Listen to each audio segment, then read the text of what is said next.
10, 9, 8, 7, 6, 5, 4, 3, 2, 1. This is Johnny Wrestling, or Johnny Takeover, as my shirt says. And listen, I want you to listen. Like, we're involved right now. It's crazy, it's loud, it's hectic. We're in New York City, but I want you to listen to No Holds Barred Network.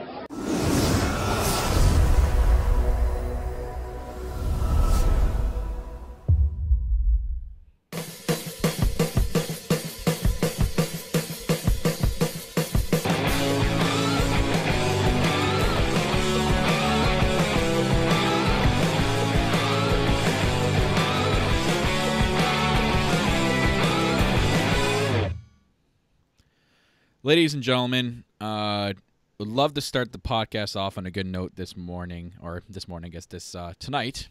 But huge news out of this morning. I wish I had the tweet for you guys up on YouTube right now, but if you guys are listening, I'm sure you're aware of the huge news breaking out this morning. It is not WrestleMania. Tommaso Ciampa will be undergoing neck surgery and will be out from anywhere from 6 to 12 months, and the reason this is a big deal is because he is the current NXT champion, and God, it's been just a whirlwind today of trying to think of what they're going to do. I just wanted to get this off our chest before we go on. Couple of things here. One thing is we can't really blame. I've seen a lot of people out there that want to blame the WWE for calling Tommaso Ciampa up too early, and that being the reason why he got hurt. We have no idea. We have no idea how long this neck injury has been going on for. We don't know how long. Literally, this could have happened months ago, and it could have gone unnoticed. Maybe Ciampa didn't tell anybody, and then, getting called to main roster. Yeah, he had to wrestle, but this could have been an episode of NXT, and he could have heard it. It just so happened that he went up to the main roster with the other three, and it probably did something to his neck, which triggered this injury to cause surgery for him to go and be out for 6 months to a year. So right off the bat here, blaming them for calling him up is not the way to go. That's not the reason why he got hurt, and they're not a main factor here into why he's having surgery. Let's just keep that out of the way. Shit like this happens regardless. You look at a lot of stuff, a lot of freak accidents that do happen in the WWE. It's just the wrong time and the wrong place. It's no one's fault. So after saying that, it sucks. Man, this is our main champion where we are supposed to get the end of an era's title in this podcast, be all end all to one of the greatest feuds of our generation between Tommaso Ciampa and Johnny Gargano, and it looked like it was going to happen at TakeOver New York before they both got called up. Plans changed. There was talks about maybe Ciampa would be cleared enough until TakeOver New York before we found out about the surgery. Turns out no, the surgery happened 6 months to a year is his timeline. We are not going to get the end of one of the greatest feuds of all time, and we're not going to have that ending in NXT if they still choose to do it, because by the time Ciampa comes back, these guys will surely be on the main roster. Now, the discussion comes up, Michael, as to what we do and where we go from here, because there's still 2 weeks of tapings left before we get a brand new set of tapings. This week they mentioned nothing of it, obviously, because it was such a good episode of NXT that I don't blame them for adding anything into it. We're probably going to get something next week filmed and added into the tape. My thing is, and I want to know from you as well, where do we go from here? Michael, what is your initial thought? What do you think is the first thing they have to do, and what do you think is going to happen?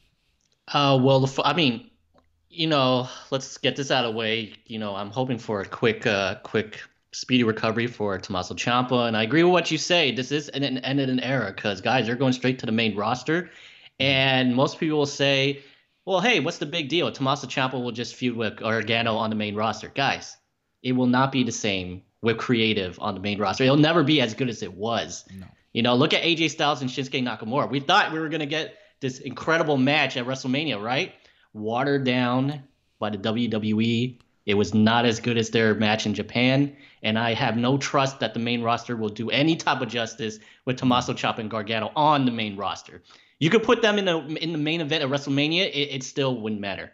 It's sad to say, but back to your talk about what can they do now. Like I said, this is their biggest pay-per-view of the year. It is their WrestleMania for NXT, and Triple H, he's a smart guy, but all I can think of right now is they hold a tournament, and the finals will determine the NXT champion, because that is the quickest solution I can think of. So early reports is that they're considering either Matt Riddle or Adam Cole as a replacement.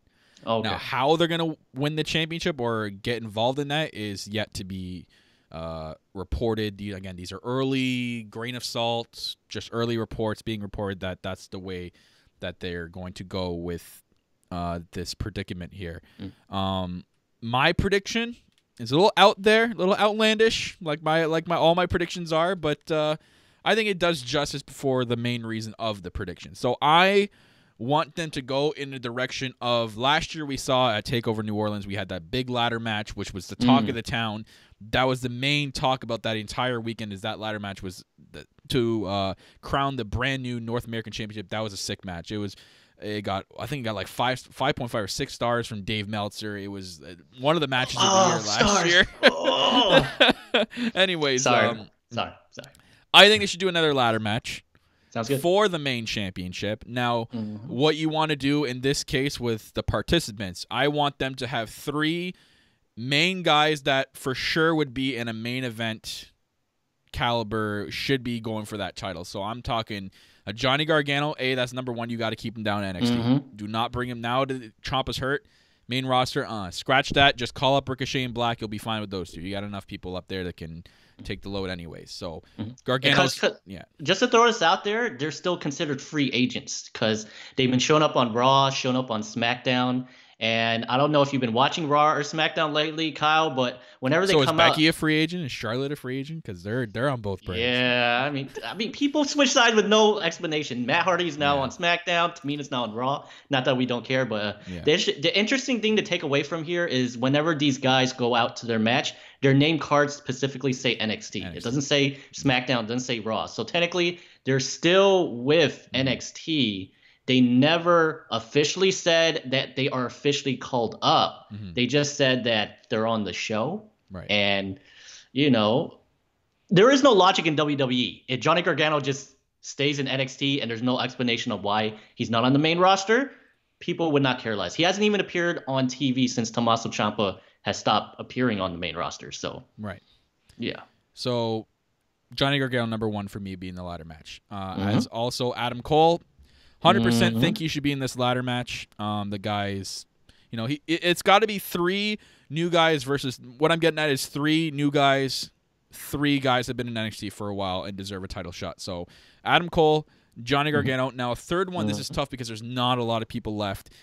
You could add an Aleister Black. You could add a Ricochet in there. I don't think I would in this case because I think to me it's like I think both these guys are poised for a WrestleMania match, so I wouldn't see them in there. I would, to add some conflict because I love this and I want this to happen, add a Roderick Strong in there. Have Adam Cole and Roderick Strong start a conflict in there. I'm gonna be the guy to get the title for the group. No, I want to be the guy to get the title for the group. You know what I mean? So those would be those 3. The other 3 that I think they should showcase in a showcase basis, none of the 3 would be considered, I would consider to win the championship at this point. It'd be too early for any of the 3 of them. I think it'd just be a good way to showcase what the future of NXT is going to be once these veteran guys are gone. You have obviously a Matt Riddle, number 1, Keith Lee, and Keith Lee's battling opponent he's been fighting with the last couple of weeks, Dominic Dijakovic. Hey! I said it right again. But those 3 guys are your future for the main card or even the mid card in the future for this NXT brand. Regardless if they have a plan on signing some more indie talent down the line, these 3 guys going forward are going to be your guys. After Undisputed Era is gone, after Ricochet, Aleister Black, Johnny Gargano, and Ciampa are gone, you're going to need some pieces there. Those 3 guys are the main guys. So you use this platform as a showcase for them, have them have crazy spots, get the crowd invested in these 3 characters so that when you go forward, people are still invested in them and can still see them in that top spotlight, and people are not complaining, God, there's no star power anymore in NXT. No, you showcase them now, get people more invested than they already are in them. So you already got Keith Lee and Matt Riddle already like over as fuck, so you meant this would be a perfect opportunity for that. So that's what I would do. I would do a 6-man ladder match, 3 veterans, 3 new guys. It worked great last year. It can work great again this year. Can we make it a 7-person just so we can add in Kona Reeves? Come on. You got to have the finest. It would be a finest ladder match. I would, but the haters out there wouldn't like that. Anyways, it's a tough predicament that we are going through now with the main championship, especially right before WrestleMania time. So we both here wish Tommaso Ciampa a really speedy recovery. Hopefully, it's at least just 6 months, but it's quoted as 6 months to a year. So this is tough. And Michael, I lost you for a second. That's okay. You're back. Yeah. So. Very, very tough and very interesting predicament. But we just wanted to get that off our chest and start the podcast that way, guys. So now that that's out of the way, welcome to the next podcast, episode 19. Hey! Quoted end of an era, as we just talked about in the Johnny Gargano-Tommaso Ciampa feud. This is the podcast, guys, that is available to you on the No Holds Barred Network, your source for WWE, NXT, and all elite podcast content. So yeah, the All Elite Podcast is now available on the No Holds Barred Network. So go check out the All Elite Podcast.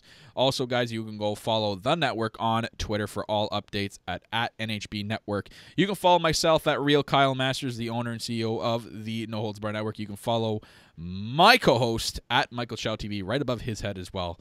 And then you can follow the show, and most importantly, at TheNEXT Pod, NEXT Pod on Twitter. If you don't want to watch us on YouTube, you can listen to us on the go. iTunes, Spreaker, Stitcher Radio, and Spotify is where you can find us on all those platforms.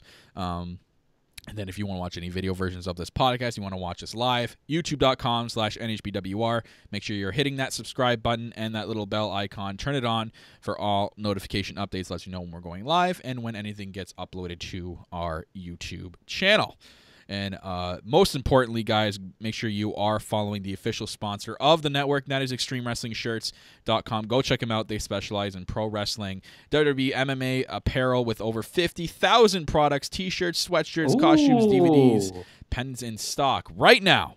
And then guess what? If you use the code NOHOLDS at checkout, NOHOLDS, you're going to save 10%. And I cannot say the perfect 10% anymore, as he is he's not a Ty Dillinger anymore. He's a Sean Spears. So the perfect 10 Sean Spears. Save 10% on your order, and one lucky fan per month that uses the code will receive a free gift on checkout. So guys, go and check out the official sponsor of the network, ExtremeWrestlingShirts.com.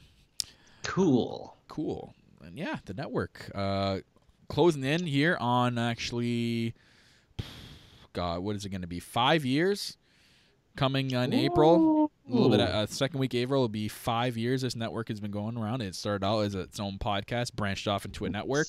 So I'm thinking me and Michael will probably hold our. I know Michael has not been here for very long, but he'll help me run an anniversary show. Just special, quick. It's not gonna have. I don't think it'll have any reviews on it. It's probably just gonna be about the network. Give you guys a little history rundown, and probably be a quick half-hour episode maybe. Well, I mean, kind of like Raw's 25, since we're celebrating 5 years, can we do a podcast where half of it is here in California and the other half is in Canada? Sure. I mean, we can do that. We can use Spreaker and YouTube and just split it across. Simultaneously. Yeah. Oh, that'd be so great. I mean, it works so well. It works for them, right? Yes. Jeez, it's going to work for us, I guess. Ratings will just go through the roof. It's going to be the best episode ever. I couldn't say that with a serious face. I could not say that with a serious face. That was hard. But speaking of the network, if you guys don't know, and you're not in the know, the No Holds Barred Network Annual Slammy Awards. Ooh. Categories are already done. They're already all posted, guys. And guess what? Live here today on the channel, we have a date and time to announce. So I don't have it on the actual ad itself, but you can see right there, the 5th annual NHBN Slammy Awards. It'll be live on YouTube. You can go vote right now on Twitter at NHBN Slammies. We have a date and time, ladies and gentlemen. So if you're listening to us on the go or you're watching right now on YouTube, this coming Wednesday, so that is Wednesday the 13th at 9 p.m. Eastern Time, 6 p.m. Pacific Standard Time, will be live on YouTube for the No Holds Barred Network 5th Annual Slammy Awards. Guys, we put a lot of work and effort into this.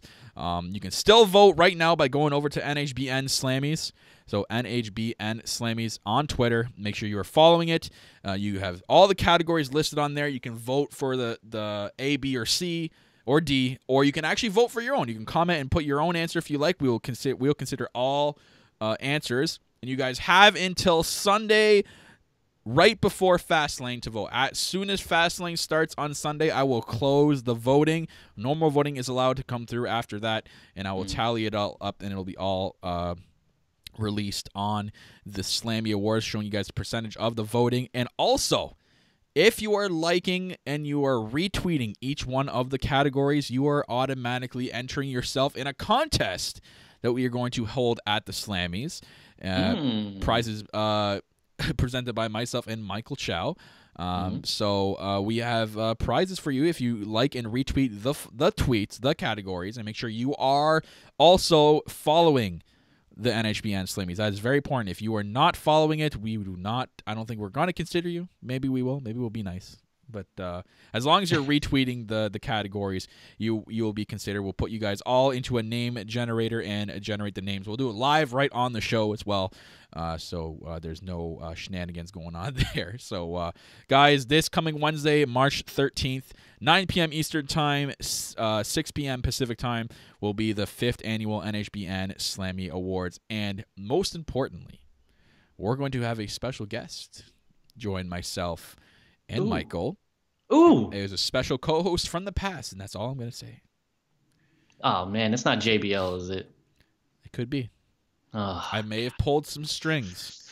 All right. Well, as long as he's drunk, so he can say all these drunken expletives. Oh, man, I'm going to kill your family. Oh, yikes. I'm going to kill your family. Well, yikes. I think we'll be cutting off JBL at that point if he's gonna go on with that on our show. I'm just saying. So we will not be saying it. You guys can guess. You guys can go ahead and guess all you want in the chat. Me and Michael will zip. Not gonna say a word.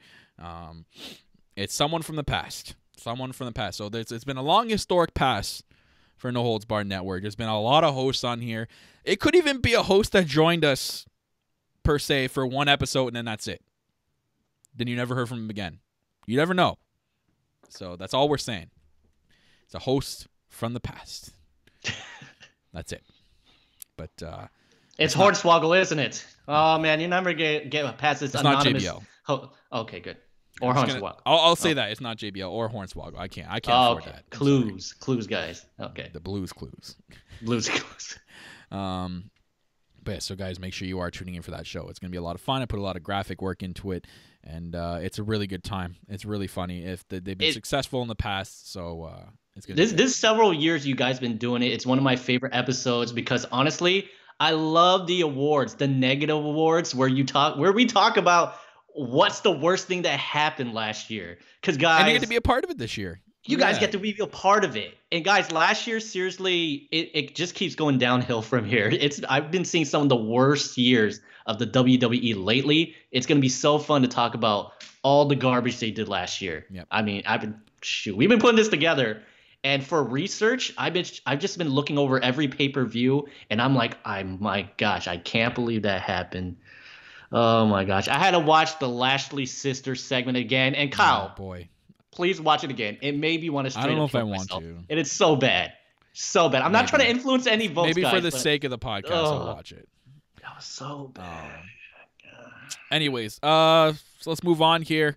We will be giving our very fast lane predictions in this episode. We will in a bit. We're just going to go over the main roster, what's kind of happened this week on Raw and SmackDown, which we always do on the show, guys. So if you're new to the show, we kind of do a main roster recap very quickly before we get to the main part of the show, and that is the NXT review. So into our main roster recap, we'll be doing our very fast line predictions. Hey. Just from the main roster this week, it was announced Tori Wilson, Hall of Famer. Michael, quick thoughts on that? Why not?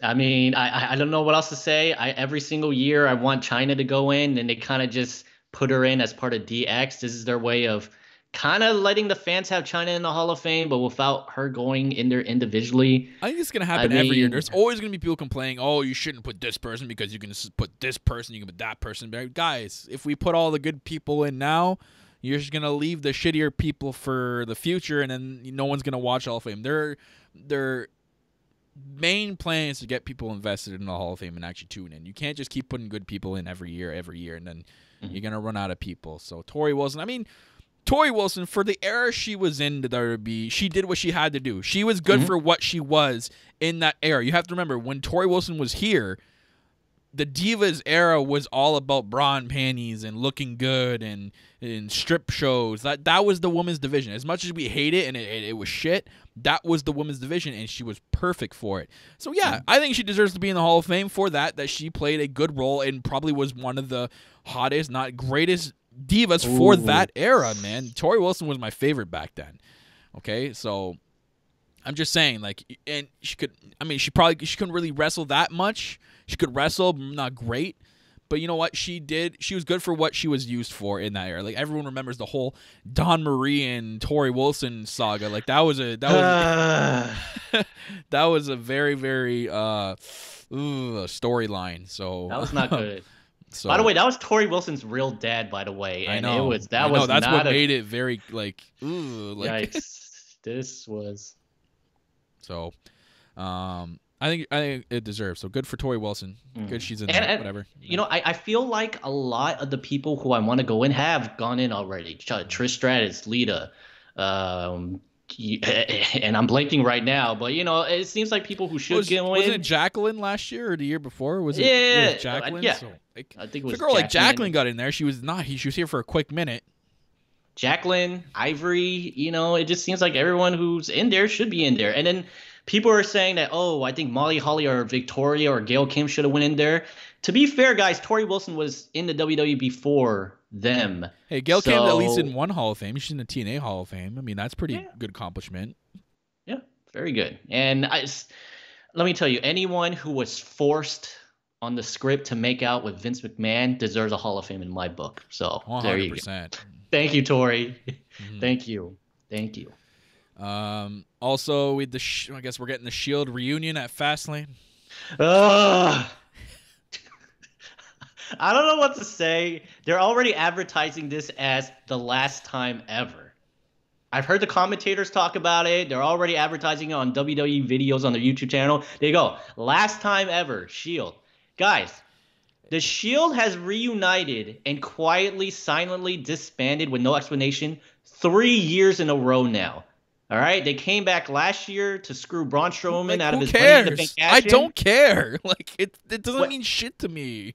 When they reunited 3 years ago for the first time since they split, that was cool. But now they've done it every single year. I understand why. If you don't see the Roman initiative here, I don't know what to tell you people out there. If you don't see why they're doing this, it's not because of Dean Ambrose. It's because of Roman Reigns. Please, don't get this through your head and don't let the cancer thing blind you that the fact that they're still going to shove Roman Reigns down our throat now that he's back is still going to happen. The Roman initiative has not died. Vince McMahon has seen that Roman Reigns is healthy now. He's going to continue to do what he did before he was sick.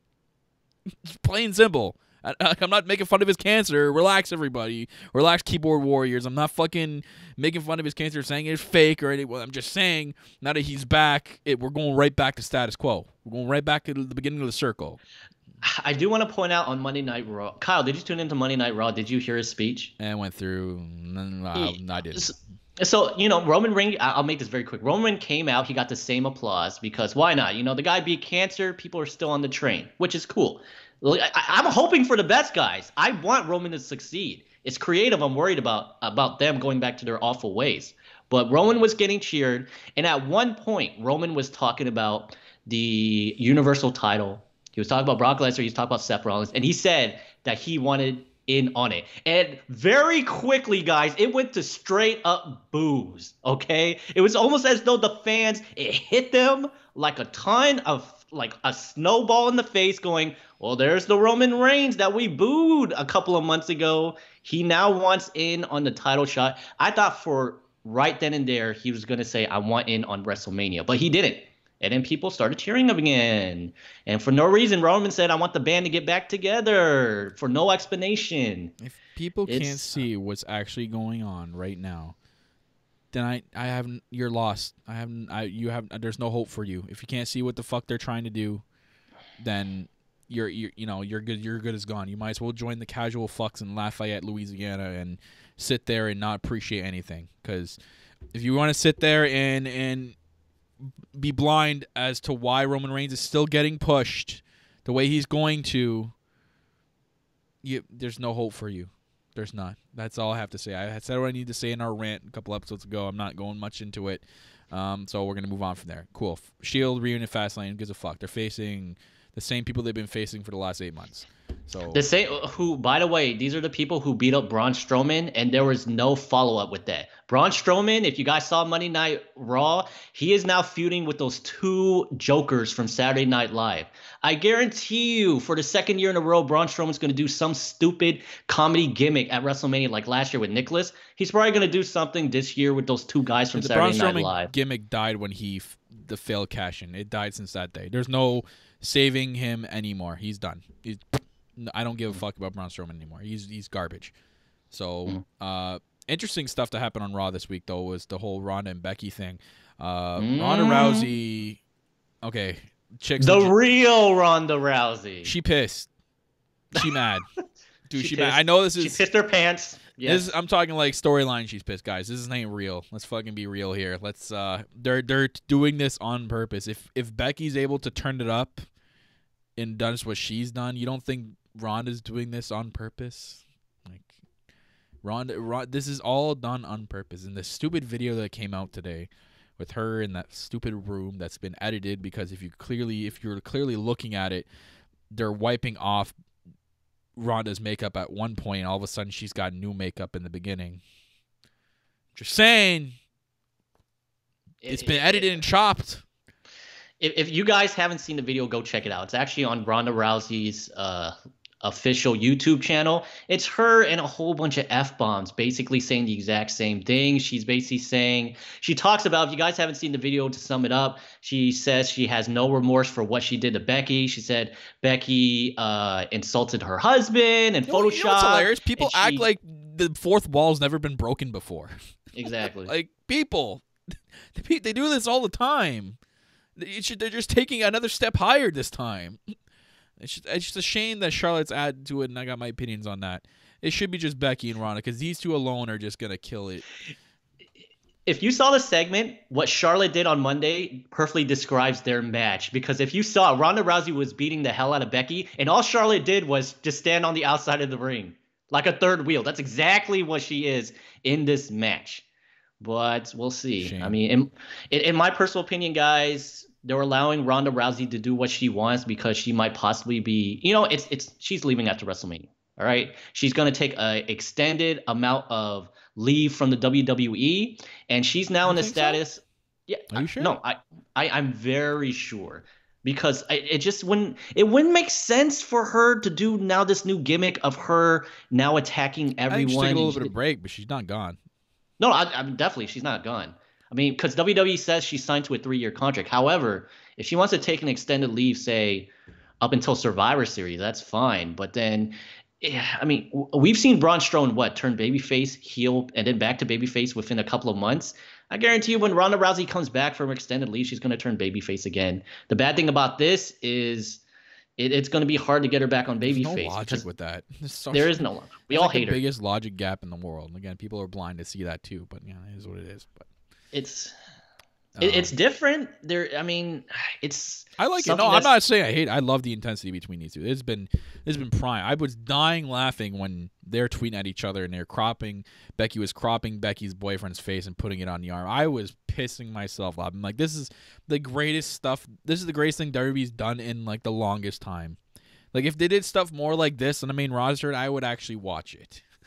But the fact that they only do it in one feud is gets me thinking, like, why don't they do this with everything else? Why don't they go that extra mile?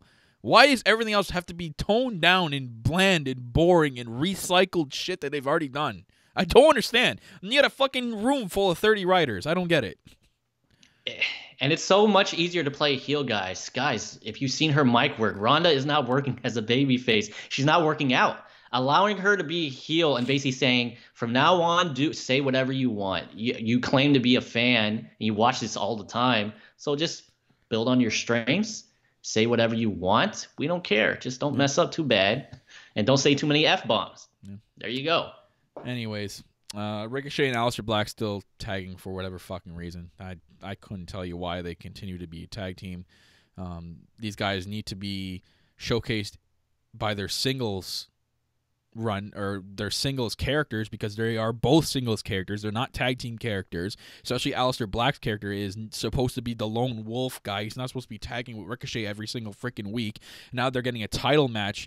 Is really, really disturbing that they're getting a title match at a WWE pay-per-view, and it's really pissing me off.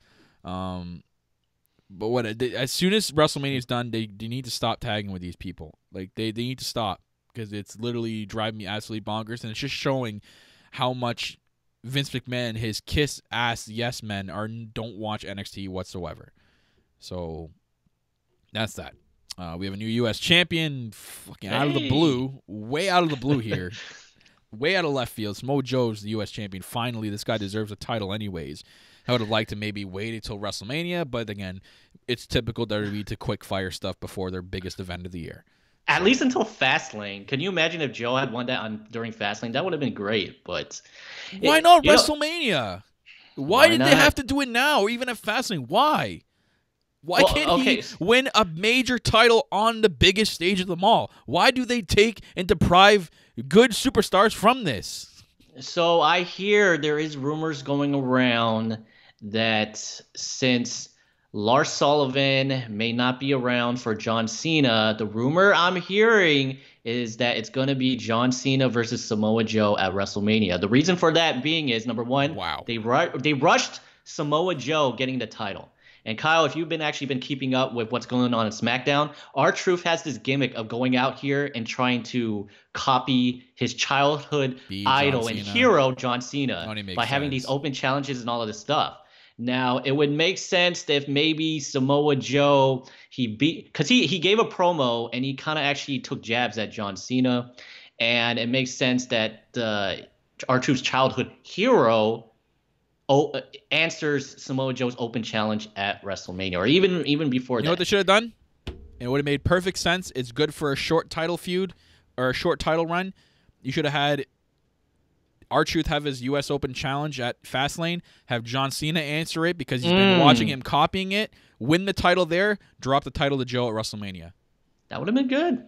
Why is that so hard to do? Why do a guy who's not being paid to write this shit, can come up with better crap than what the fuck they put on TV? Why?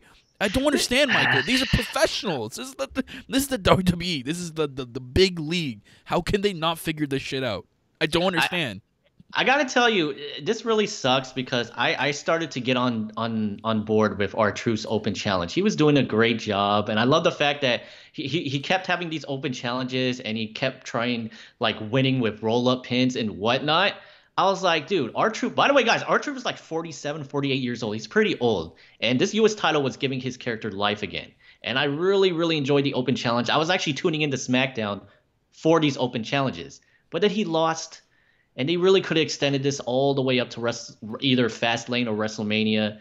It was a pity. It's a pity. It was a good match, by the way, on SmackDown, the Fatal 4-Way. But, oh well. I just don't get John it, Michael. In there. I don't fucking get it. I don't understand how we can come up with better crap than they can.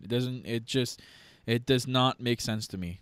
I don't get it. How is that so hard to figure out? Like, why? Hey. How does a team full of 30 writers not figure that out, and we can figure that out? Samoa Joe, U.S.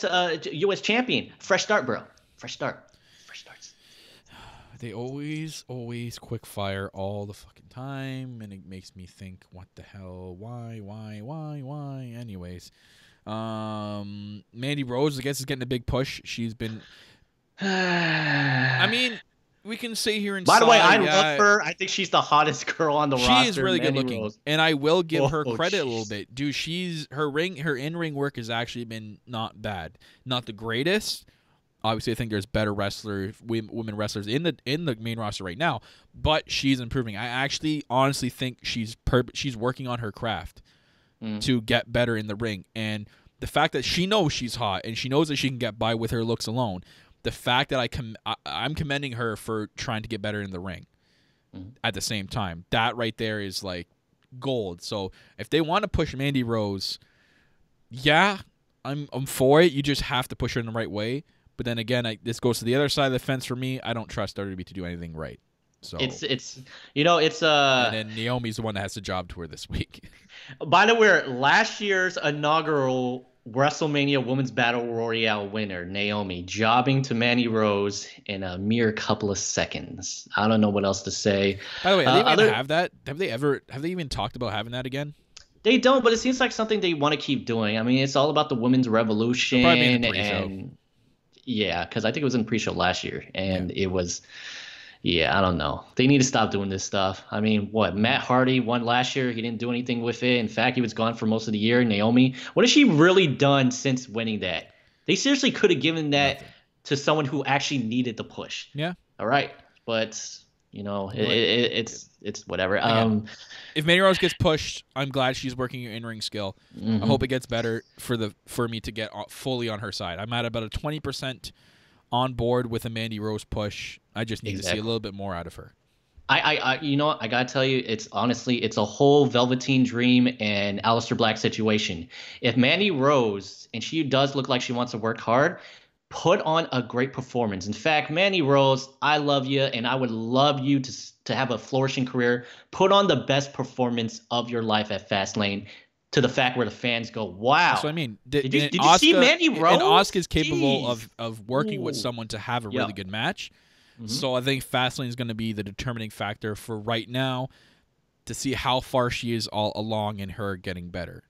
If she can put up a really good performance and literally give me at least a 3.5 star match, I'll applaud her for that. I'll give her credit. And then lastly, Mustafa Ali's back. Kind of makes you think, now what? It's kind of terrible timing because there's really nothing for him right now. I've actually read a pretty crazy rumor that if this would happen, I don't know how they would do it, but I would be all for this match, a one-on-one match with Sami Zayn. Okay, yeah. Dude, can you imagine the type of match and the athleticism we're going to get if Sami Zayn versus Mustafa Ali? Dude, take my money, man. I'd be all over that. But it's a weird rumor, but... No, it could potentially work. Guys, it's time. Hashtag Michael Chow Creative. Here's what you do. Kevin Owens has gone out on SmackDown, and Daniel Bryan says that you have no friends. Mustafa Ali came out there and helped Kevin Owens during his attack. You have Kevin Owens and Mustafa Ali start hanging out, and Sami Zayn come back, attack Mustafa Ali, and saying, Kevin, what's going on here? I thought we were friends. And now it seems like you have this new best friend. And then there you go. The feud builds upon itself.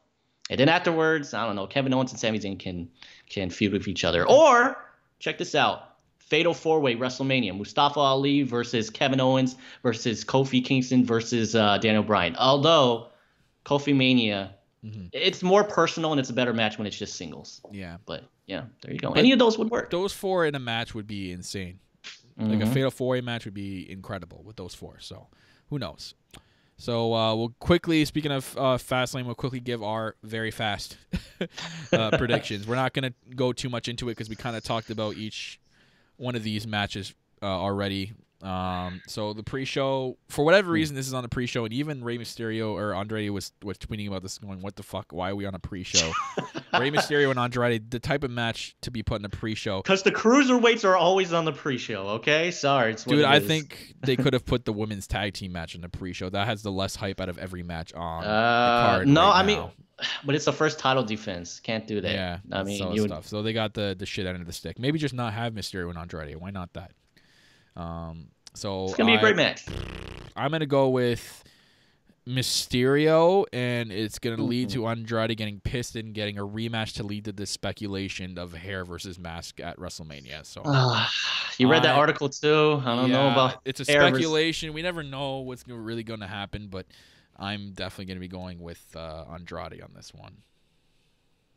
Yeah, I'm going to go Andrade too. I mean, I'm not trying to be mean here, but Rey Mysterio seriously looks like the type of guy who should be putting people over. So Andrade, he's a new guy. He's good shape, but he's at his point in his career. He should be putting people over, right? Even John Cena lately has been losing to a lot of people. So sorry, Andrade Cien Almas. We got to get that right because we like to say it right. So triple threat tag team match. I thought it was only going to be 1-on-1. Ends up being a triple threat for the Raw tag team titles. We have Revival, Black and Ricochet, Gable and Rude, the Team Glorious there. I don't think it's going to be the NXT guys. That would be a really stupid decision to put the titles on the NXT guys. I think, this little documentary thing with Gable and Rude talking about getting the titles back. I'm just going to go with a Revival retain here. I can't really think of a reason why, but if they want to keep the Revival happy, you're going to keep the titles around their waist. So Revival with the retain.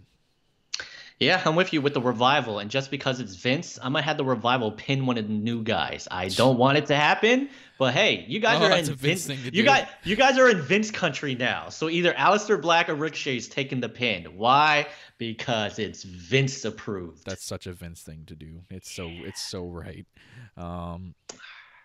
So, and this will tie into our Rant City later on. Singles match.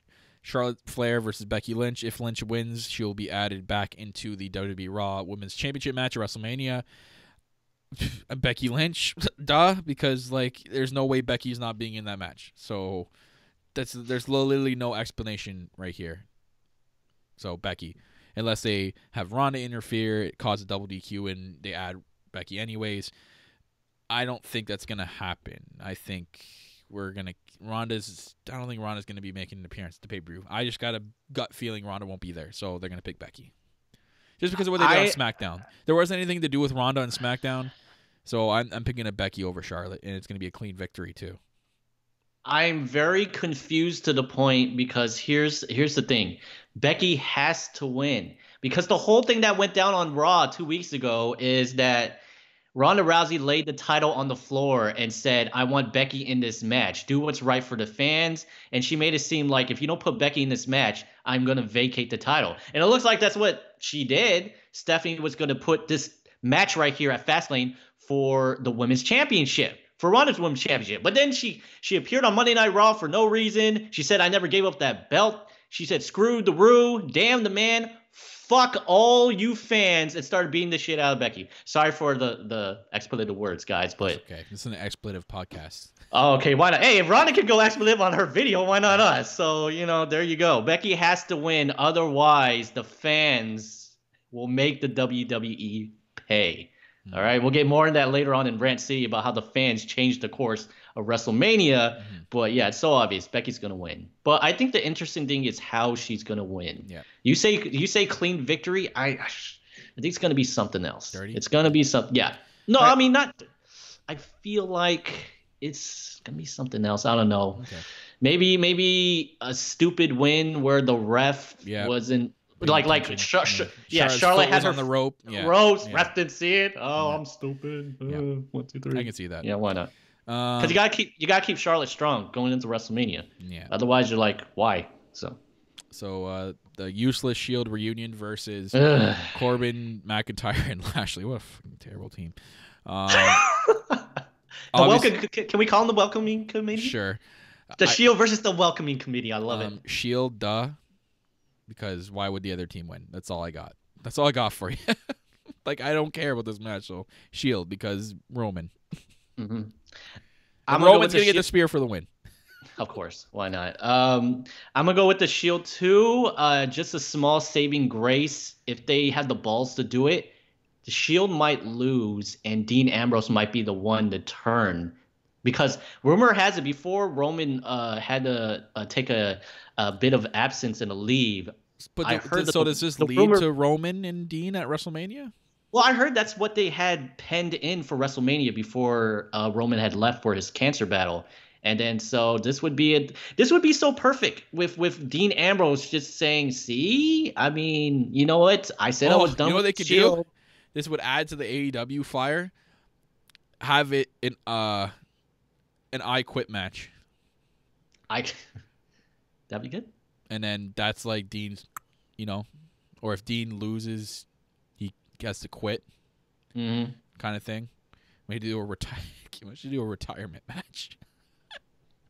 Ooh, contract on a pole match. Can we do contract on a pole match? Okay, Russo, let's relax. Let's relax, bro.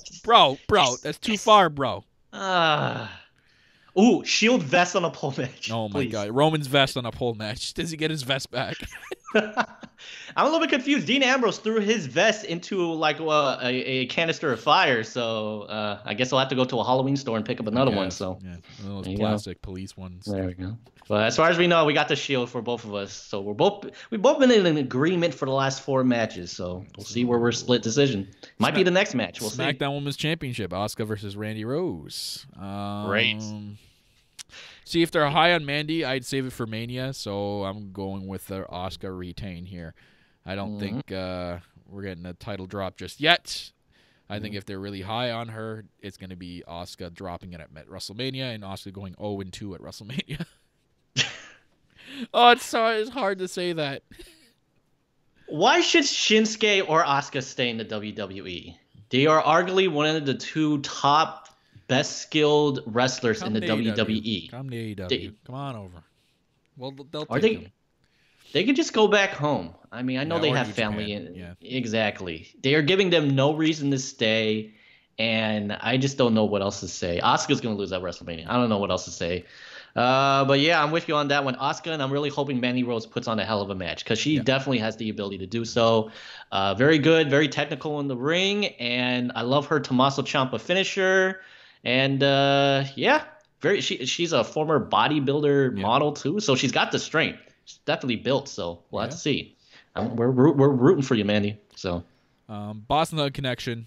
Bailey and Sasha Banks versus Nia Jax and Tamina. Really don't think they're horrible. I really don't think they're going to be dropping the titles here, though, because I think when they wouldn't have had Bailey and Sasha show up on NXT to say that they're going to be back to defend the belts if they weren't actually going to do it, I don't think, because or else that would have been useless.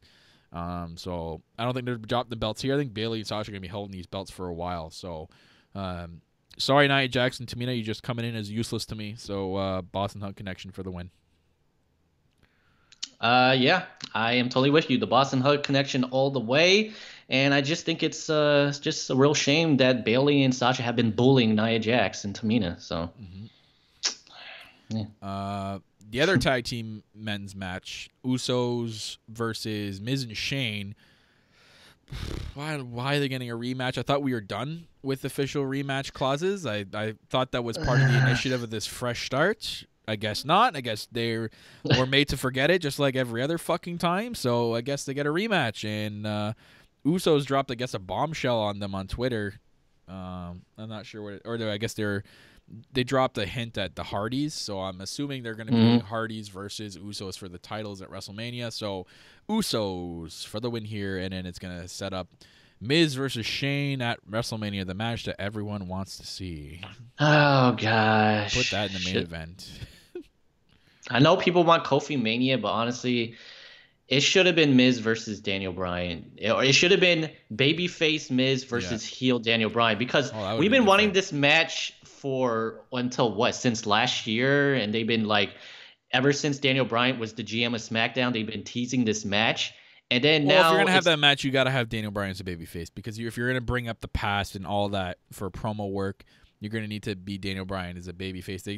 They misfired on that one completely. No, because they had something to build on it. Because after Daniel Bryan kind of went heel, Miz released a tweet and said, "See, I told you guys that Daniel Bryan was exactly who I said he was." They could have really built on that. With the Miz saying, "See, I told you guys everything I said about Daniel Bryan was true. You see?" And now he's shown his true colors. And it would have been different. Babyface Miz versus Daniel Bryan. It would have been a heel Daniel Bryan. It would have been great. It would have been great, but oh well. Okay. Yeah. So it comes down to this, the final match, Daniel Bryan versus Kevin Owens. Fuck. This one's tough for me because I can see them going in either direction. I'm going to, just to be the sake of being different here, I'm going to go with Kevin Owens for the belt victory here. All right. This will decide it. And this is going to be interesting how they go forward here. And just because since the rematch clause doesn't mean anything anymore and they continue want to do it, Daniel Bryan's going to have his rematch at WrestleMania. They're going to tie in the other people to it. I think that's what's going to happen. I got a funny feel. I'm going with my gut, and because obviously the bias pick, Kevin Owens is my boy, I'm picking Kevin Owens for the WWE Championship here. Oh, at Fastlane or at WrestleMania? Fastlane. Oh, okay, gotcha. So okay, well, there you go. Me and Kyle have been on the same page for every single match. This match will decide everything, guys, because I will go with the new Daniel Bryan, the Captain Planet of the WWE. Fuck, and I will predict horrible. It's good for him because that's like literally himself, but like it's so bad. It's funny. It's good. Horrible. It's good. I like it.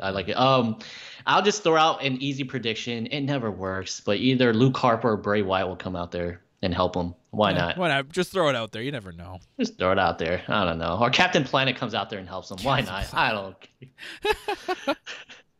Yeah, there you go. Captain Planet. It's the Hurricane with like the planet logo on his chest. Oh man, that'd be so great. Please cosplay as Captain Planet one day. Just do it. Stand back. There's a green planet coming through. Oh, oh man. Anyways, so yeah, though, guys, those are our very fast lane predictions for you guys. Love it. I'll definitely crop that out and put a separate video on YouTube. Just for people to check out what our quick predictions are for this Sunday, so you guys can go back to it whenever you want. We'll move on here to the main part of this show, and the main focal point of the show, and that is the A brand and myself and Michael's eyes, and that is NXT. Wow. Not even only did we get the big news this morning, Michael, but was this episode of NXT one of the greatest episodes of NXT so far this year and in a while. This was an unreal episode, highlighted by the Dusty Rhodes Tag Team Classic. We got 3 matches in the Dusty Rhodes Tag Team Classic this week. We had, and all 3 of them were amazing. To say the fact that, and it's sad that WWE's main roster wants to focus on tag team wrestling. If you want to focus on tag team wrestling, WWE, and you want to know what to do, this episode of NXT is the one you're supposed to watch and copy. This is why I love NXT. This is why we both think it's the A brand. This week's episode of NXT shows you why tag team wrestling is so much better in NXT. If you ever, and this is the type of episode that if you ever want to show someone that's new to NXT, has no idea and has never watched it, show them this episode of NXT. They will not be disappointed. The matches we got in this were amazing. It was highlighted by the 3 matches, and we had a little thing with Velveteen Dream and Keith Lee and Dijakovic. So we opened up the show actually with Aleister Black and Ricochet, like right off the bat. I'm like, damn, hot start. They're facing off against Barthel and Eichner, the European Union. I'm thinking they're going to be called. Interesting name.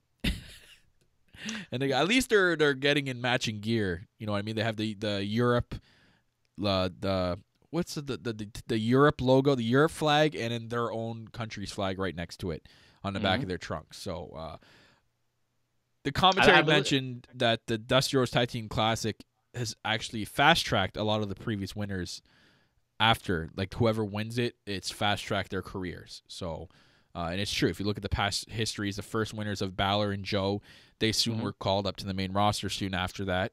And you look at AOP, same thing. They were soon called up to the main. I think they were actually called to the main roster. Weren't they not on the Raw after WrestleMania that year that they won the Tag Team Classic? That was last year, right? Well, no. Well, because I know the year that they won, and then they also appeared in next year's Dusty Rhodes Classic as the defending winners. Oh, that's right. What? That's right. Sorry. Right, because they were in the then. No, Undisputed Era. Oh, that's right. That's right. Because last year was the when they won it was the actual joining of Roderick Strong with the Undisputed Era. That's Mm-hmm. right. Oh, you're right. All right. Okay, my bad. Anyways, Barcel. You blew it. I blew it there. Barcel and Eichner finally have matching ring gear, like I said. Ricochet is amazing. I can't say anything bad about this guy. His athleticism is so good. And I really hope he gets used properly in a singles role on Raw or SmackDown. I'm really hoping he's on SmackDown. I'm telling you right now, agree or disagree, Ricochet has the tools of the trade. With a little bit more mic work, the guy could be another AJ Styles. The guy has it, man. He has it. And I fucking hate when people on Twitter are making fun. Oh, he does his flips and stuff. I'm like, if you just sit here and criticize him and say he just does flips, you haven't watched the whole match or been paying attention. You don't pay attention throughout a whole match, do you? 'Cause I watch wrestling in depth. Like, I'm an in-depth guy. I know what makes a good wrestler. I'm not tooting my own horn. I know what makes a great wrestler. I know what I want to see in a wrestler to make a good wrestler. And a guy like Ricochet has all the tools to be a next AJ Styles or even close to that or coming close to that with a little bit more mic work. The guy's just instant star, mega star written all over him. So that aside, actually Eichner and Bartel, fucking sick. These guys are actually impressing the hell out of me. Another good showing. They look really good in the beginning of this one too. Fucking unreal ending with these guys as well. I love the ending. Just with Eichner just feeding shots to Aleister Black, like these massive shots, and all of a sudden Black spins around and that black mass, I swear, I think it, and they said it best on commentary, I think it decapitated Eichner. Like, the shot could be heard from around the world from that black mass, and just shows you how dangerous Aleister Black is with him in that finishing move, that he can hit it out of nowhere. Black and Ricochet win and move on, just like we predicted, Michael, to move on in this first round. I will tell you, though, there was a small little bit of me that thought Fabian Eichner and Marcel Barthel was going to pull it off. Oh, yeah? Because at one point I was like, oh, my gosh, they are doing really, really well. And then there were a lot of pinfalls where I was like, literally, man, got my heart pumping. When was the last time main roster did that? Without Aleister Black and Ricochet's help? I don't remember the last time they did that. But, yeah. I have this. So, yeah, we both picked Black and Ricochet. We did. I have the things right here. So they move on. So, yeah, sick opening match. Man, that tag team match was amazing. That was great. And for a team that was literally 6 months ago all singles guys, right? So then we got this little thing between the next tag team match we had. It showed basically it was like a recap of last week of Keith Lee and Dominic Dijakovic's double countout last week. And then it showed Lee training with a bunch of guys. I saw Danny Burch and some other people in the PC Center. Guggenhagen? Yeah, Guggenhagen was there. Talking about breaking kayfabe. Dude, this guy's going to be a big... I have this feeling this guy's going to be huge, so... Sorry. Either that or he's going to be another No Way Jose. Well, no. Yep. So he's training with a bunch of guys at the PC, and then, like, Dijakovic walks in, and he's, like, wanting to finish the fight, and, dude, I swear I thought the guy had a thicker accent. The guy sounds so American, it's ridiculous. And he walked in trying to start, like, pick a fight with Keith. He's like, you don't want to fight? You want to finish the fight here? Let's finish it right now. And then they're getting separated. And then it's announced in 2 weeks we're going to get the big rematch between these two. So that's going to be huge in 2 weeks on NXT. I don't think there's going to be a winner. I think it's going to end. No. I think they're just... Because if it's going to be as good as I think it's going to be, they do not want a clear-cut finish. And yeah, we're going to get a third. Hey, maybe they turn it into the winner goes into the ladder match. Yeah, they can do that. Definitely. Would love to see it. So we get the other tag team match, 1 and 2, Oney Lorcan, Danny Burch, versus the Forgotten Sons, who I literally forgot they were in this match. I literally totally forgot. I'm not serious. I'm not actually joking. I actually forgot they were here. So I thought they were an attorney. My bad. So and they're playing their character well. Yep. If you forgot the Forgotten Sons. So it was Cutler and Blake versus Lorcan and Burch.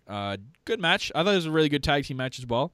I still love the hard-hitting style of Oney Lorcan and Danny Burch, man. I love those two. Love the style that they bring to the tag team division. These guys are huge. I think it's crazy to think Lorcan is in a tournament in a Dusty Rhodes Tag Team Classic, and he's also in the Cruiserweight tournament at the same time. This guy's in 2 tournaments. Like, it just goes to show you how much of a real OG Oney Lorcan is to be in 2 tournaments at the same goddamn time. So, good for him, man. But man, I had the gut feeling that the Forgotten Sons were gonna win, and we were both right, Michael. We were both right. They hit the finisher on Lorcan after they hit the finisher actually on Birch. Oh no, on Lorcan, because they're working. The big thing here was that they're working on Lorcan's back, as you heard earlier in the match, and I love that. That's perfect storytelling when a match does something like that, and to have it cause for the finish, amazing. I love when they do shit like that. So Lorcan, they hit the finisher on Lorcan, who hurt his back. Forgotten Sons pick up the victory here, just like we predicted. So that was insane there. So Forgotten Sons moving on, man. That's crazy. I had a weird feeling about these two, man. About the Forgotten Sons. We predicted. Both of us predicted they're going straight to the final. So we're gonna see if they do it. So we moved on. This is a cool segment. This is really a very interesting segment because now that the main title is out of the way, it's gonna be interesting to see what goes on with Velveteen Dream.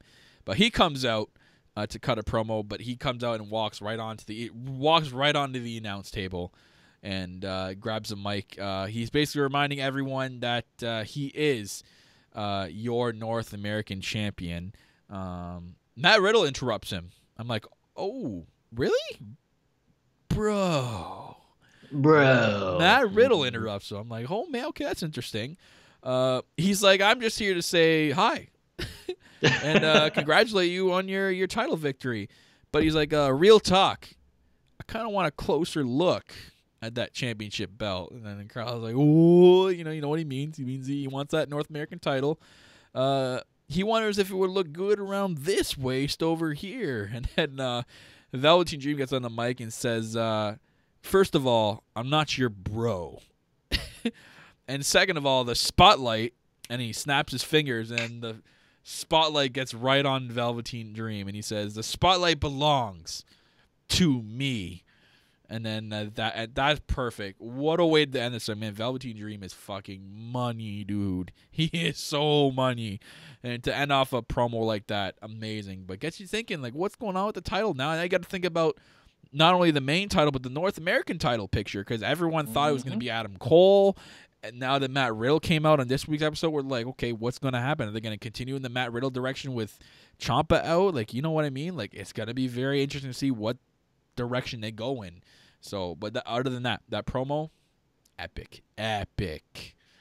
It's going to be tough with this whole thing with Tommaso Ciampa being out. This might lead to something, or it might have to lead to nothing. They might have to rewrite some stuff, and this might be as far as this angle goes. So Matt Riddle might be in the NXT picture. They might even just say, screw it, give Velveteen Dream, who's the current North American champion, we might get him in the title picture as well. So, So we never know.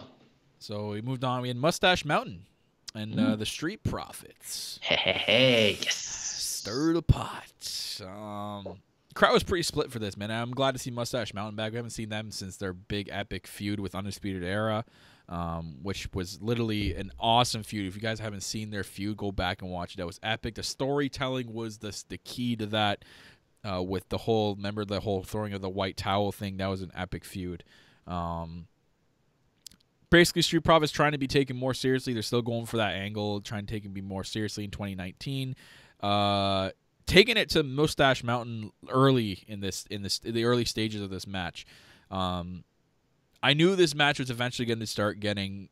It literally was one of those tag team matches that literally built to the finish, and this was a damn very good match. Holy shit, was this ever good, Michael? So yeah, we had 4 matches. Did I say 3 earlier? I think you did. We had 4 matches. My bad. I blew it again. You blew it. You blew it. This was an unreal match. This was so good. It did what it needed to do. You had everything in this match to make it an epic match with the near falls. Mustache Mountain is just amazing in the ring together. Their chemistry is amazing, and I love Street Profits. Street Profits actually looked really good in this match as well, especially Montez Ford. I knew he was going to be a determining factor in this match being a good match. He had a lot of good showing in this match as well. It's just Street Profits, man, just overthought it at the end of this match. Just overthought it. Mustache Mountain was able to hit their finisher and move on. Sad face, because we both did pick the Street Profits here, and I really thought it was going to be their year to actually move on. That's 2 years in a row they're out in the first round. Man, I don't know where they go from here. This one's a really tough L. They've been having a lot of L's in the past, but this one's the toughest. So. Well, I think this helps toward their heel character because it looks like they're turning heel, and this is another loss, which will, go into the whole character. We're the best tag team. We're losing, and now we might lose it because, you and me predicted that Street Profits was going to win, but I also predicted that if by chance Mustache Mountain won, that I said that I predicted Street Profits were going to go lose it and then beat the shit out of Mustache Mountain, but that didn't happen. I was a little bit shocked. I just had a feeling that they were going to beat them up afterwards. It's tough L in my books. Very, very tough L. Yeah. Tough L. And there was nothing in between. We went right into Undisputed Era versus DIY, and the DIY theme returns. Oh my God, was that so cool? This was so awesome. So you had Gargano come out first with his theme, and then you had Ciampa come out with his theme. They were meeting each other on the ramp. And they're looking at each other, and then Ciampa's like, wait for it. And Johnny's like, all right, let's go. And like, wait for it. And then they turn both to the screen, and the DIY theme hits. The Titantron comes on the board, and I'm like, holy shit. The crowd loses their freaking minds here. Huge DIY chance, and they get the split with the Undisputed Era chance. What a way to start this match, man. Unreal with the DIY theme. That was epic. They even got announced as DIY. This match, this right here is tag team wrestling. You want a definition of tag team wrestling, this match right here. Out of all the matches tonight that were unreal epic matches, this was by far the best one of the night. I'm so glad they saved this for the main event. This lived up to expectations. This was so good, Michael. It was good. Everyone was so good. Yeah, both teams showing their strengths. Both showed you what they could bring to the table, man, and just Tommaso Ciampa just epic. It's sad to say that because we all know where this is going. Unreal ending to, we got the DIY finisher, and DIY is the one to move on. That one is interesting. That because of the news we got today, I don't know what they do from here. Mm-hmm. Have they already taped the next match? I don't know. I from what I hear that next week will be the start of new tapings. So. Oh, it is. Oh, so this was the last week. That's what I heard. I hear. Yeah. Ooh, okay. They actually caught a good break that they didn't film before this, and they would have to fix a whole bunch. Mm-hmm. But I hear that next week is going to be, they're going to film most of their episodes leading up to NXT New York. So interesting. There you go. Yeah. So I was 1, 2, 3 for 4. And you were 2 for 4. So yep. Anyway, so for the next round, we're gonna have apparently as of right now, DIY versus Black and Ricochet. Ooh boy! And then Forgotten Sons versus Mustache Mountain. So let's do quick predictions. Mm-hmm. God, man, I don't want to pick the Forgotten Sons. I really don't. I got this weird... I don't want to pick the Forgotten Sons, but... I got this weird... But I think they're going to be in the finals. I think so, too. I got to pick the Forgotten Sons again. I forgot this weird feeling that Forgotten Sons are going to make their way there because you need a heel team in the finals. Or I mean, NXT's done both face and face. But I get this weird feeling they're going to cheat their way in this time. And that's how they're going to get to the finals. So we're both going Forgotten Sons. The next one's interesting. I don't know what is going to happen. I have a feeling that Undisputed Era is going to get another chance. I think there's no other team I can think of that's going to get in there. There's nothing. And Aleister Black and Ricochet aren't going to the finals. So I'm thinking Undisputed Era gets another chance, and they're going to win. I don't know how. They're going to cheat somehow. They're going to do something. We're going to get 2 cheaters. The finals is going to be Undisputed Era versus Forgotten Sons. I'm telling you right now, that's going to be the finals. Well, just remember, the winner of this... The finals is not taking place at NXT TakeOver New York. This will take place on a regular NXT, and then the winners of that face War Raiders at NXT TakeOver New York. So I feel like potentially either DIY or Ricochet and Aleister Black could possibly still go to the finals. But if next week's a new set of tapings, so they've already taped it, right? Is that what you're saying? Well, I'm hearing rumors that next week is the start of the new taping. So next week's going to be fresh. Okay. So then DIY cannot wrestle because Tommaso Ciampa's out, right? They're gonna have to think of something. I mean, it could be something as simple as Tommaso Ciampa never really gets into the ring. You know what I mean? It could be. Candice LeRae takes his place.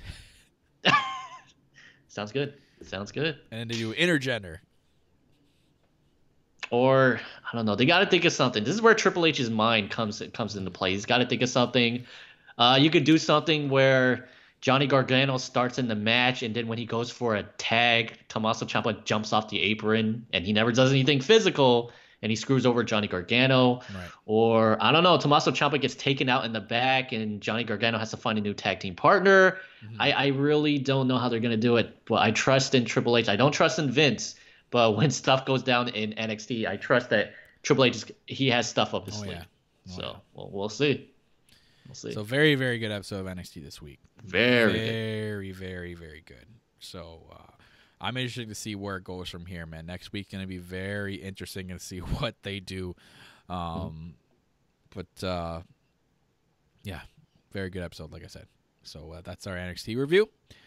And we'll move on to the last segment before we get to the tweets. And that is the new segment we debuted last week, and that is Rant City. What he's trying to say is, Rant City, bitch.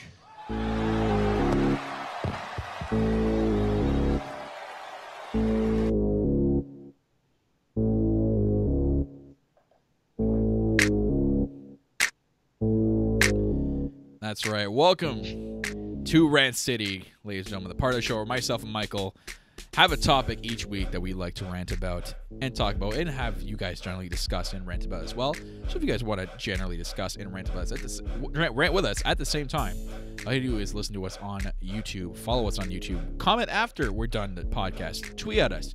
Anytime you want to message us to rant with the topic today, go ahead and do so, especially you guys in the live chat right now on YouTube. And this week's topic is interesting one.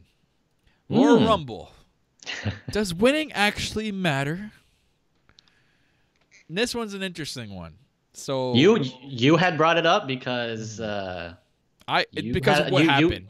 Yes, you did. Because of the recent predicament that just happened of Becky Lynch having to win her way into a title match after winning the Royal Rumble. Okay, does this not seem stupid to anybody out there that you win the Royal Rumble match? They had that big epic thing they did in the Royal Rumble with Lana being hurt, Becky coming out, the crowd going apeshit. I was there live. I was deaf. My ears were ringing from the deafening sounds when Becky Lynch came out and they played her music. Michael, that was the loudest pop I've ever heard at a live event ever. Like, that was insane. And then they had her win the whole goddamn thing. Now she's got to win her way into that championship match because what? You've kayfabe Stone Cold her and arrested her and knocked her out and replaced her with Charlotte to get heat on her? There was no explanation. Becky has yet to comment and saying, I don't understand. I won the Rumble. Why do I have to earn my way? This should be in reverse. It should be Charlotte was not originally in this match. Charlotte should have to win her way into the triple threat at WrestleMania. I'm not getting this at all. It's nothing. It literally means nothing. And it's just going to tie into the men's too, because with the recent rumors out of today that Brock Lesnar or WWE and Brock Lesnar are working on a deal to keep him around after WrestleMania 34. If this is true, I'm telling you right now, I don't think Seth Rollins is winning at WrestleMania. I know that it doesn't have to come hand in hand that if you win the Rumble, you're supposed to win at WrestleMania. But what's the point of making Rollins win if this is going to be the only shot he's going to have at winning that Universal title from Brock and us getting a real full-time champion if they're not going to do it? Again, we go back to the women's now. Becky Lynch, what was the point of doing all that fucking bullshit if they had to make her win her way into the match? Then again, like you said, they've not brought it up. Now This is Vince once again, guys. He's judging from last year. He's doing the fan service of allowing the people who we want to win, but there's always suspicious stuff going on in the background. He's allowing the people who we want to win, but it's not what it seems. Right. All right. This is just to keep the fans from rioting on social media. Okay. He learned his lesson from the whole Daniel Bryan not going to WrestleMania from several years back with the whole Yes movement. So he thought he would do the thing where he lets the fans pick win, but they don't have to necessarily win at WrestleMania or make their way to WrestleMania the way we want. It's Vince. I don't know what to say. Right. Now, I don't know if you did get a good list enough, but Michael was going to go out and find if there was previous Rumble winners that won it that meant nothing come WrestleMania time. I do. Did you? You found some. I was curious I did to find know. some. I was I curious to found know some. if there was. Okay, go ahead. I'm gonna let you go ahead because I really want to react to these. Gotcha. Okay. So I have no idea, ladies and gentlemen. I have no idea. I made sure Michael didn't send me this list. There you go. So, guys, allow me to take you back, but I feel like for the record, Kyle, I have to let you know that this is actually a good thing to know. Kyle, did you know that the right to win the Royal Rumble and to go and face the main champion at WrestleMania did not start until 1993? Royal Rumble debuted in 1980. Yes. Wow. So that means because I think before that it was you won the championship belt, correct? It was for the WWE championship, was it not? Actually, before? Another fun fact: there's only been 2 Royal Rumbles in the history of that's that right. where it's been for the title. One time it was for the vacant title, which Ric Flair won, and the other time is when our favorite guy Roman Reigns had to defend the WWE championship in the Royal Rumble, which Triple H won. So. Anyways, all right, so judging from that, guys, 1993, where the rule was established that the winner of the Royal Rumble would go on to fight for the main champion in the main event of WrestleMania, quote unquote. I have these lists of people who won the Royal Rumble and kind of it really amounted to nothing at WrestleMania. Let me go ahead and take you to 1997. Kyle, Stone Cold Steve Austin would win the Royal Rumble. However, Stone Cold Steve Austin did not go to the main event or fight for the WWE title at WrestleMania because if you remember that year, Stone Cold Steve Austin was eliminated during the Royal Rumble, but he snuck back into the ring when the rest back was turned. Yeah. He ended up winning the Royal Rumble, and because of that, they said that since he cheated, he was not going to get his title opportunity at WrestleMania. There you go. Our first example of someone winning the Royal Rumble and it panning to nothing at WrestleMania. Okay. Now we go on 10 years into the future. 2008, John Cena would win the Royal Rumble. His glorious return, coming at number 30th, coming back from not hiding. He didn't hide. Not hiding. He came out as number 30. Yeah. It was a huge cheer. Madison Square Garden. It was the hugest thing. Now, this is the part where it amounted to nothing. Because, Kyle, if you remember, I thought this was one of those stupidest ideas ever. Instead, the whole thing about winning the Royal Rumble is being able to go to WrestleMania, right, Kyle? Wouldn't you say so? Yeah, being in the main event of WrestleMania. That's what it's been, quote unquote. That's what it's. When you win the Rumble, you are guaranteed. Well, now they say it on comedy. You're guaranteed to be in a championship opportunity in the main event of WrestleMania. There you go. Now, fun fact: this is the only time in WWE history where a Royal Rumble winner did not cash in his title opportunity at WrestleMania because John Cena cashed in his title opportunity instead at WrestleMania at No Way Out. Oh, that's right. That's right. I totally forgot about that. Why should I get the title at WrestleMania when I could cash in my Royal Rumble win at No Way Out? And it gets worse. John Cena didn't even win the title at No Way Out because due to disqualification. Amounts to nothing. Next, we go on a couple of years. 2011, our favorite guy, quote unquote, Alberto Del Rio wins the second largest Royal Rumble, the 40-man Royal Rumble, to go on to face Edge at WrestleMania. Now, here's the thing. Not only did Alberto Del Rio lose to Edge, he did not win the title. This is the part where I said it amounts to nothing. Edge would win and successfully retain against the Royal Rumble winner of Alberto Del Rio, and then the very next night on Monday Night Raw, announce his retirement from active competition. So it begs you to think, Yeah. why didn't they just give the title to Alberto Del Rio? There's no way Yep. that match caused a retirement.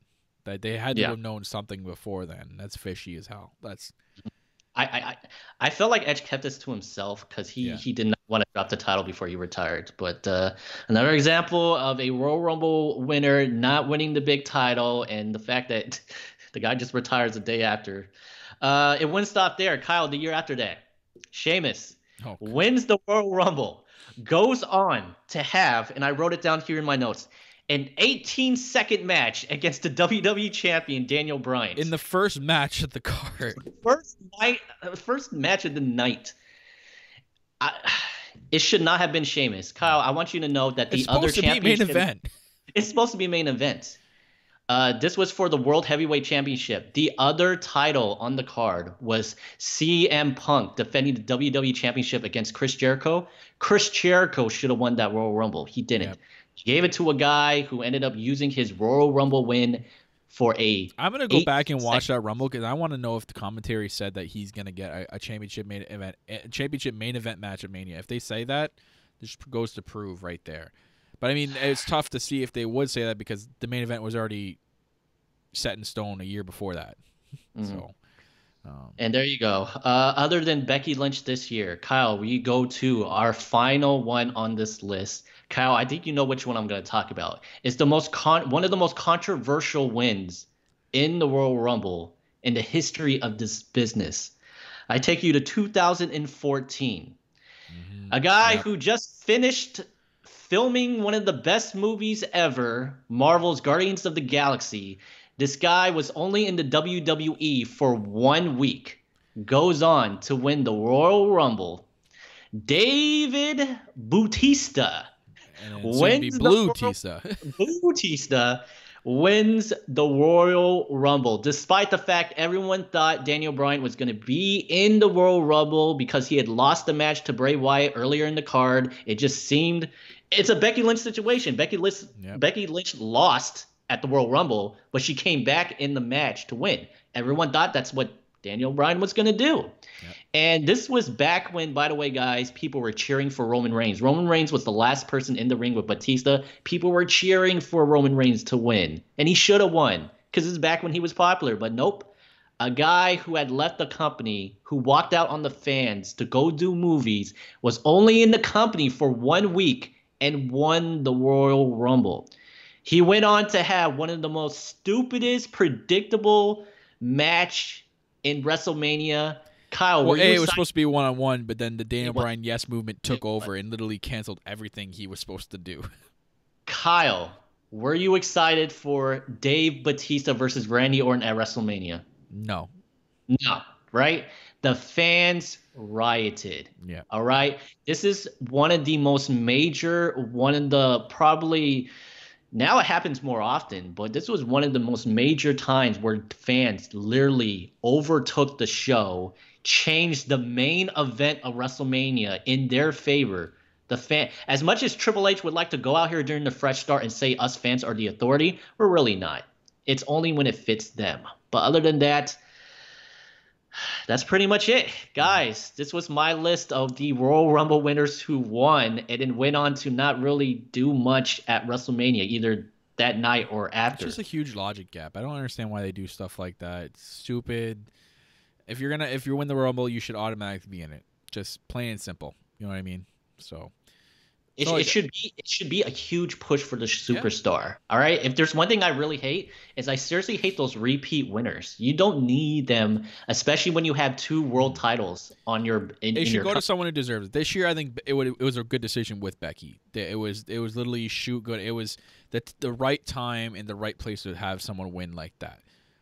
For men's sake, like even this year. Kind of suck is like there was no one else that really deserved to win this year except Rollins because there's really no one else around, right? Mm-hmm. So, but when they do stuff like give it to like Roman at the time when Roman won it in Philly, it should have been Daniel Bryan that year. That literally was the time to do it, and they didn't. So, in that aspect, so it is what it is. I mean, it's stupid, terrible creative decision, and it just begs you the question, does Royal Rumble even mean anything anymore? And they should, because it's one of your big 4 pay-per-views, and you need it to mean something. And if you wanted to keep it to be special, you're going to need to make better creative decisions going forward. If you're not willing to push the superstar who wins, just honestly, just don't do it. I mean, exactly. I just talked about how Vince thinks he's doing the fans a fan service, but I mean, honorable mention to last year, Shinsuke Nakamura and Asuka won it because the fans wanted it. But seriously, after they won the Royal Rumble, they had one of the worst years in their careers. Shinsuke and Asuka would go on to lose both the respective matches at WrestleMania and has had one of the worst years I have seen from a Royal Rumble winner. These guys have gone on to lose multiple matches. Asuka lost her streak.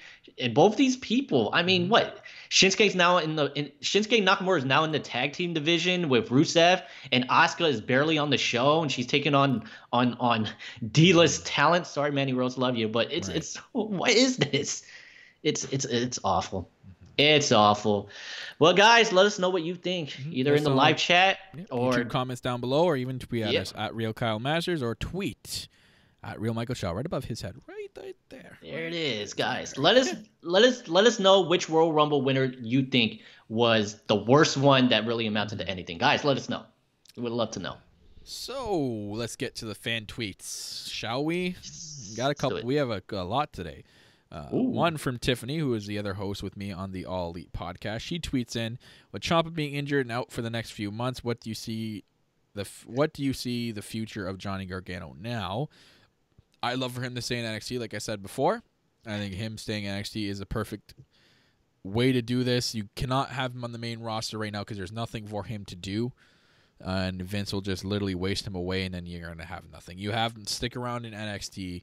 You can find something for him to do in the next couple of months. Have a couple more great takeover matches. Feud with other people. Feud with a bunch of the new guys. They can find something. They could find something for him to do. So you don't have to even keep Ciampa away. Like, he's only going to have neck surgery. You can have him still be there, and you can do like backstage stuff, or maybe he goes on as a managerial role. You never know. So I'd have him down to NXT, pretty much. I seriously think the best way to do it is seriously keep Johnny Gargano in NXT and don't even give an explanation. Yeah. I know we hate on WWE when they make decisions and they kind of just brush stuff under the rug, but in this case, it's the best case scenario. Keep Johnny Gargano. Oh God, why not? Why not? I don't think Tiffany has another one here. What's the damn card? I need to know for TakeOver. It's coming out. Relax. Slowly but surely. Whoa. 2, JD thinks we're going to get Pete Dunne versus Walter at TakeOver. Oh, shit. If that happens at our TakeOver, man, oh, man, take my money. If Pete Dunne and Walter go at it, man, that's going to be dope. Especially because Pete Dunne is an epic as he already is. And Walter, I have already seen a couple of indie videos from him. So that'll be great. I don't know if they announced it. Did they announce it? I don't know. I'm checking right now. All right, while you check it, I'll check the other tweets. Okay, she hasn't said any. Tiffany hasn't said anything else. So Tiffany, thanks for your tweets. Next, we have Datila, and she puts in, based on the segment between Riddle and Dream, do you think Riddle is the next challenger for the North American Championship? If so, how would you book a feud between Riddle and Dream? I'll go if it is Riddle, because I don't know what's going on now with the main title. We know if Riddle's going to be pushed towards the main title now. Dream and Riddle will be sick. Dude, I think that's an interesting dynamic type of match. And both those characters, they love their characters. They live their characters. So to put those two in a feud, man, like, take my goddamn money as well. So I would book them as, I don't know if it'd be as intense as Riddle's feud with Cassius Ohno. I think it'd be more promo-based type of feud going forward, and then leading up to the North American Championship match. I can see it maybe a title or a contract signing between these guys, some more promo-based stuff, maybe get a little bit physical, and then have their championship match. But for those two guys, it's going to be literally a promo-based feud, 100%. You know, what I think would be great is if they don't go with your idea of having the NXT Championship decided in a ladder match, they could actually do that for the North American Championship. And what they could do is, like, every week Velveteen Dream comes out here and someone else interrupts him and he just snaps him away. So, like, next week we have Dominik Dijakovic come out here and he says, hey, I want your title. And he goes, the Dream? I don't think so. And then it goes cut. Yeah, there you go. Spotlight out. By the way, real fast, so I do want to confirm. It is confirmed. Pete Dunne versus Walter going down NXT New York. Okay. And Sweet. there you go, Seth. It's All booked right. in, man. So Glad there you to go. see this. There you go, Tiff. There's another match added to the card. There you go.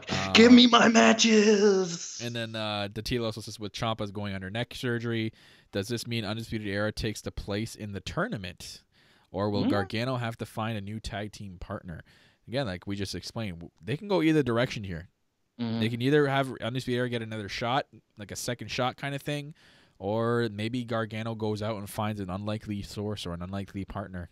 But again, like me and Michael have said, we trust Triple H to do the right decision here. So it's kind of a wait and see kind of thing, Datila. Kind of a wait and see.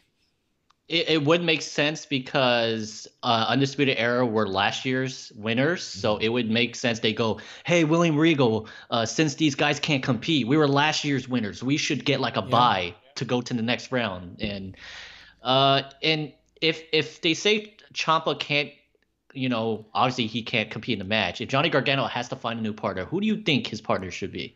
Who do you think it might be?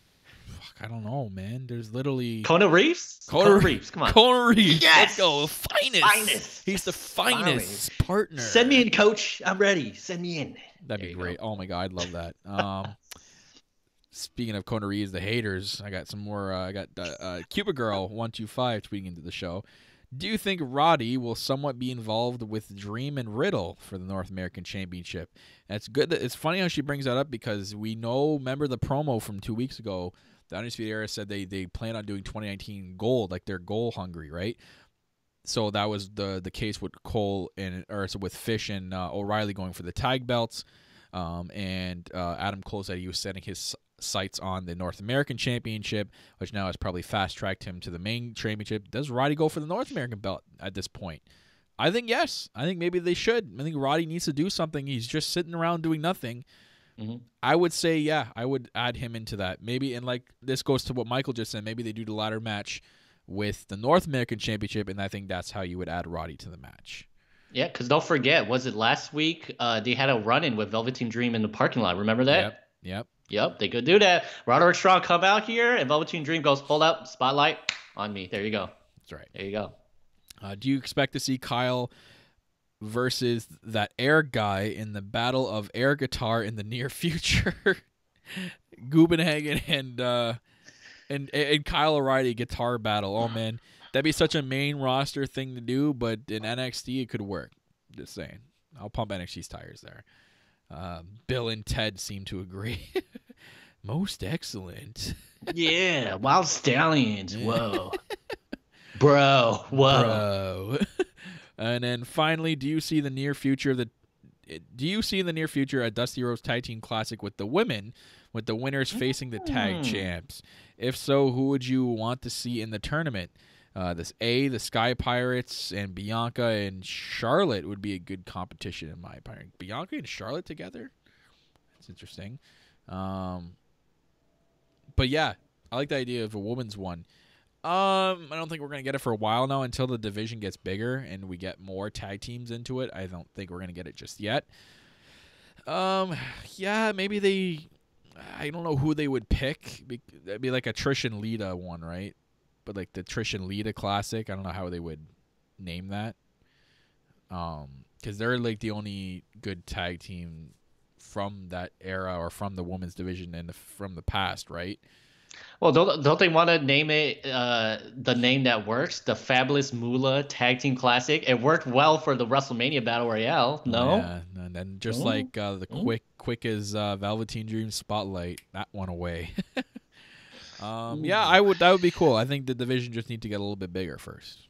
So it'd be really cool to have a tournament that's basically universal, like that goes across all shows. That'd be great. So. Yeah, so everyone, thank you for tweeting into the show. Really do appreciate it, guys. If you guys want to tweet into the show, don't have to wait for the day of. You can tweet anytime throughout the week. Just use the hashtag AskTheNext, NEXT, in your tweet, and we'll read them on the show. I always love to hear what you guys have to say out there. Any questions you might have or any thoughts, tweet at us using hashtag TheNext, or you can tweet at TheNextPod on Twitter. So thank you very much to everyone who tweeted into the show. So, Now that's done, guys. That's pretty much at the end of the show here. I have nothing else on my agenda here. But like I said earlier in the show, the 5th annual NHB and Slammy Awards, guys, is going to be this Wednesday night, March 13th at 6 p.m. Pacific Time, 9 p.m. Eastern Standard Time, live on YouTube right here on youtube.com/NHBWR. That is youtube.com/NHBWR. You can still vote for your categories right now on Twitter at NHBN Slammies. That's right, at NHBN Slammies. And make sure you're voting and you're liking and retweeting to be automatically entered into the contest we'll be holding at the Slammy Awards. And then make sure you're also, importantly, voting on each of the categories. We really want to get a Twitter fan perspective out of this. Again, like I said before, we're going to have a special co-host from the past from the podcast on the show as well. So make sure you're going to tune into the special show this coming Wednesday, the 5th annual NHBN Slammy Awards.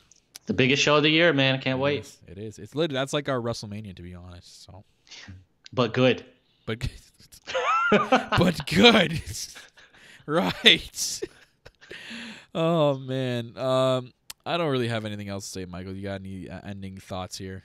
No, just, oh, man, it's going to be a mystery what happened with Tommaso Ciampa and that NXT championship. It's I don't know what's going to happen, man, but we'll see. Oh, I hope. I don't know. I don't know what to say. I'm speechless. Hope for the best. Hope for the best. Yeah. Hope for the best. And yeah, I don't know what to say. And the Slammy Awards, can't wait until that show, guys. This is going to be my first year being a participant in the award show. I'm really looking forward to it. And Kyle's been working the hardest out of us three, me and the surprise guest host. So big thank you for Kyle to doing most of the work. And we've all been participating and putting this stuff together. And the prize giveaway, guys, I think I will try and narrow it down, and I might actually post out a tweet on what the prize might be before Wednesday. So, guys, make sure you're following right up there, at Michael Chow TV, and I'll retweet it with the podcast. Or not even that, guys. I mean, if you guys have missed any of the awards, go back to the Twitter page and make sure that there are no awards you guys missed. Because I will post it to the official Slammy Twitter page on what the prize giveaway is going to be. And all you got to do is either like the post or retweet it. There you go. Automatically entered. And since this is video on YouTube, I might actually do the drawing live on the air. Because I have an app that does it. We might actually do it live on the air. There we go. To make sure it's not a rigged, like Cyber Sunday or, anything else. Cyber Sunday. Oh, you remember that? Oh, God, so rigged. Taboo Tuesday. Taboo Tuesday. Yes. Anyways, ladies and gentlemen, that is going to wrap it up for episode 19 of the NXT Podcast right here on the No Holds Barred Network, your source for all WWE, NXT, and AEP, all elite wrestling coverage on the All Elite Podcast. You can follow the network on Twitter at NHB Network. You can also follow myself, like I said, at Real Kyle Masters, and my co-host at Michael Chow TV. And you can follow this podcast, especially on Twitter at TheNEXT Pod. We are available to listen to on the go, iTunes, Stitcher Radio, Spreaker, Spotify. Thank you for wherever you're listening right now onto us, or if you're listening or watching on YouTube, youtube.com/NHBWR. Make sure you're also hitting that subscribe button, the like button, and the bell icon for all upload updates. I'm your host, self-proclaimed greatest host, Kyle Masters, and owner and CEO of the No Holds Barred Network. I'm always joined by my co-host. He is the host that runs the West Coast, Hollywood Michael Chow. And guys, we're going to see you next week for the greatest show and the biggest show of the year. And that is the NHBN Slammy. So see you guys next week.